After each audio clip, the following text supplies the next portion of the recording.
En 2026, le Cadre 21 célèbre son 10e anniversaire. Pour souligner l'événement, nous avons invité les bâtisseurs et les collaborateurs qui ont façonné l'identité du Cadre 21 au cours de cette décennie. Lors de cette soirée retrouvailles dans nos espaces à Montréal, j'ai profité de l'occasion pour m'asseoir au micro avec plusieurs d'entre eux pour plonger dans différentes dimensions de ce projet novateur. Mon nom est Maxime Pelchat et bienvenue dans cette série spéciale 10 ans de DevProf.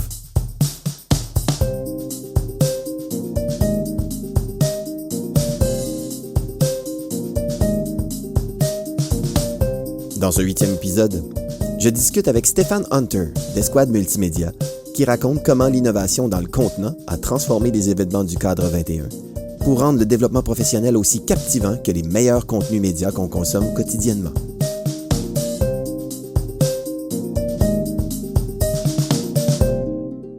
Stéphane Hunter, tu es un artisan important dans l'histoire du Cadre 21. Tu as eu toi-même un développement professionnel dans ces 10 dernières années qui était peut-être insoupçonné si on monte il y a 10 ans. Oh, définitivement. Ah, parce que si on se replace, dans le fond, t'étais en mode démarrage Esquad Edu. Dans le fond, il y a pas mal ça. Là. Il y a 10 ans, c'était pas mal dans l'air. Là, il y a 10 ans pile, j'étais conseiller pédagogique pour les élèves en difficulté. Avec la technologie, l'intégration de la technologie d'aide. Oui.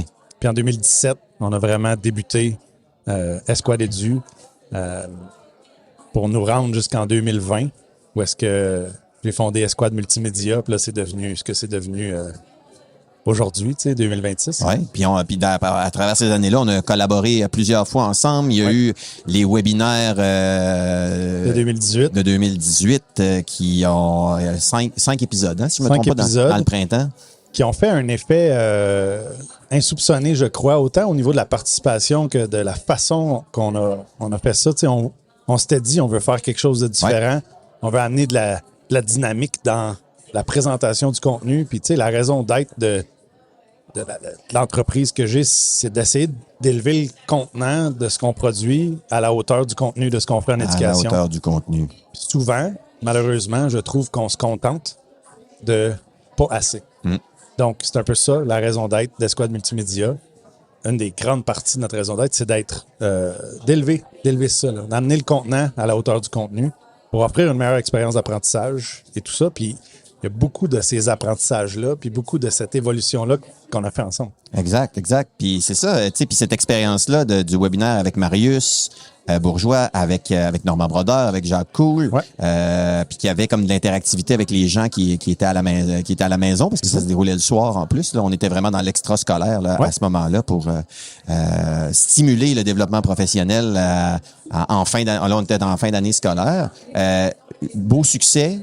Du beau rayonnement, un super retour, puis ça a fait boule de neige évidemment dans les projets d'Esquad Edu. Comme tu l'as dit, il y a eu Esquad Multimédia là, qui est le volet, on pourrait dire qu'il y avait le volet contenu, il y a eu le volet contenant dans le fond qui ont fleuri à travers ça, mais ça a permis de collaborer ensemble.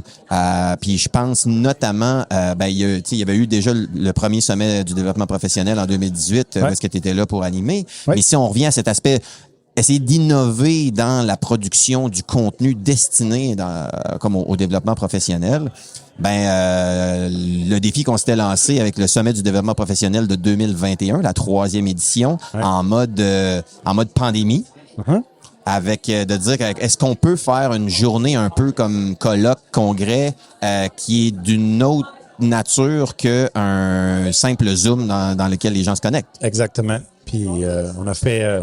Dans le fond, on a tourné ça en direct dans les bureaux de Cadre 21. On a... ça, c'était la fois de la panne de courant, hein? Ou non, ça, c'était après. Non, ça, c'est 2023. Genre, 2021, c'est vraiment l'installation. il y avait les panels avec l'installation télé, les rideaux noirs, les différents plans de caméra sur chaque intervenant. Là, les gens...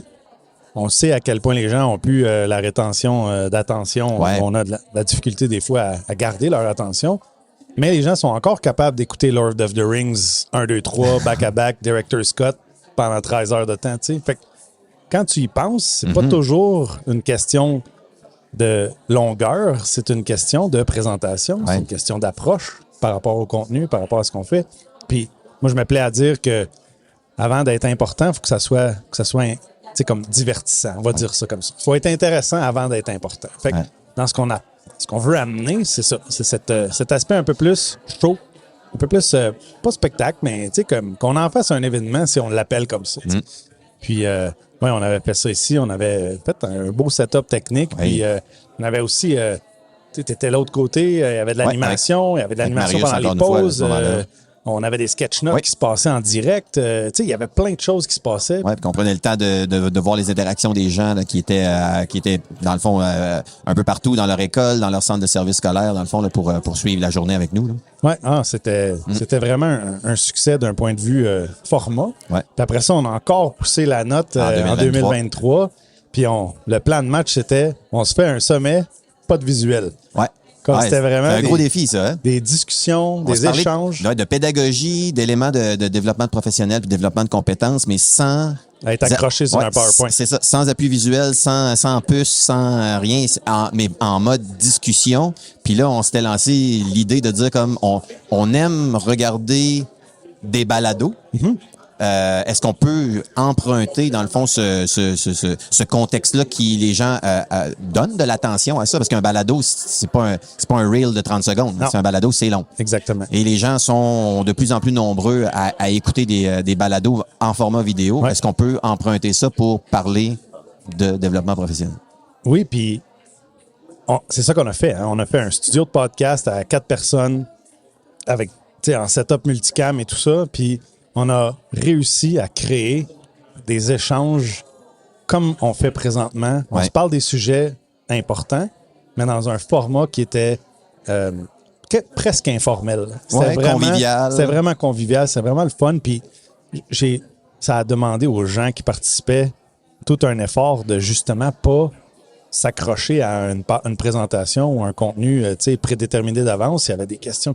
La dynamique était vraiment agréable. Puis à ce jour, je m'en fais encore parler.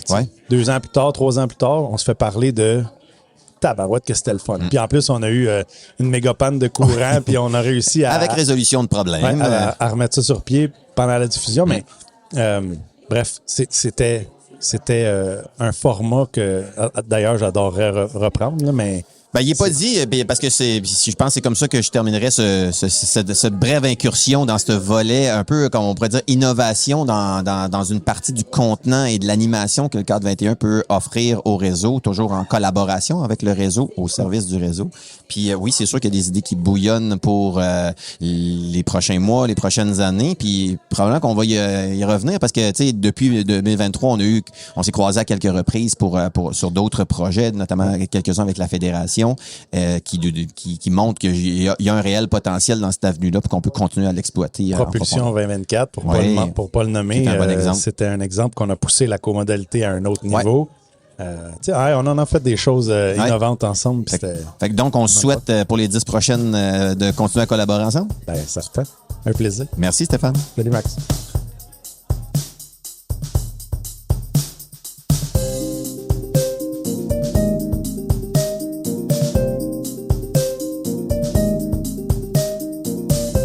Dans les prochains épisodes, nous poursuivons cette rétrospective avec d'autres bâtisseurs et collaborateurs qui ont façonné l'identité du Cadre 21 à travers les années. Ensemble, ils témoignent de la richesse de notre réseau et des ambitions qui porteront la prochaine décennie. Le Cadre 21 est une initiative de la Fédération des établissements d'enseignement privé avec le soutien financier du ministère de l'Éducation du Québec et de Desjardins Caisse de l'Éducation. Merci de votre écoute. Et rendez-vous au prochain épisode de 10 ans de DevProf.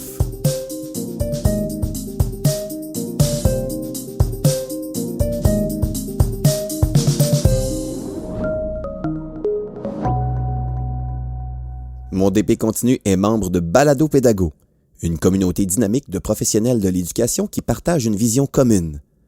Transformer l'apprentissage et l'enseignement grâce à des échanges enrichissants et inspirants. Je vous invite donc à bonifier votre liste de lecture en explorant baladopédago.com afin de découvrir d'autres balados liés au monde de l'éducation.